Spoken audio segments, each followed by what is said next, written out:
ଆମର third engagement ଆନିଭର୍ସରୀରେ ସ୍ୱାମୀଙ୍କୁ ମୁଁ କେମିତି ସରପ୍ରାଇଜ କଲି ଏଣ୍ଡ ସ୍ୱାମୀ ମୋତେ ଗୋଲ୍ଡରେ ଆଜି କଣ କିଣେଇ ଦେଲେ ଭିଡ଼ିଓ କଣ୍ଟିନ୍ୟୁ କଲେ ହିଁ ଜାଣିପାରିବେ। ତ ଆଜି ଭଳି ଦିନରେ ସ୍ୱାମୀ ସ୍ତ୍ରୀ ବାହାରି ପଡ଼ିଲୁ ଯିବା ପାଇଁ ବାଲେଶ୍ୱର।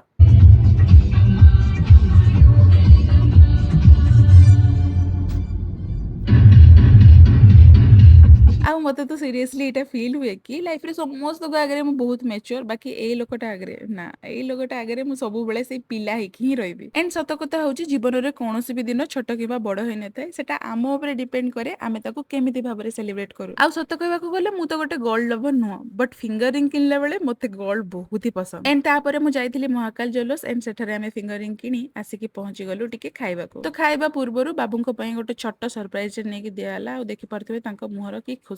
ଆଉ ଆଜିର ଦିନଟା ପୁରା ପରଫେକ୍ଟଲି ଚାଲିଥିଲା, ବଟ୍ ଆଜି ଥିଲା ଗୁରୁବାର, ନନଭେଜ ର ତ ପ୍ରଶ୍ନ ହିଁ ଉଠିନି। ସେଥିପାଇଁ ଆମେ ଆସିଥିଲୁ ଝାଡେଶ୍ୱର ଟିକେ ଡିନର କରିବାକୁ। ତ ବିନା ପିଆଜ ରସୁଣର ସାତ୍ବିକ ବ୍ୟଞ୍ଜନକୁ ଭୁଞ୍ଜି ସାରିବା ପରେ ମାମା ବାବାଙ୍କ ପାଇଁ ଟିକେ ପାର୍ସଲ ନେଇଥିଲୁ ଏଣ୍ଡ ତାପରେ ଗୋଟେ ଛୋଟ କପ୍ କେକ୍ ଟେ ନେଇକି ଗଲୁ ସେଲିବ୍ରେଟ କରିବା ପାଇଁ। ତ ଦୁଇ ଜଣ ଆମେ ଘରେ ପହଞ୍ଚି ଗଲା ପରେ ଟିକେ ଫ୍ରେଶ ହେଇଗଲୁ ଏଣ୍ଡ ତାପରେ ଆମର କପ୍ କେକ୍ କୁ ରେଡି କଲୁ ଟିକେ କେକ୍ କଟିଂ କରିବାକୁ।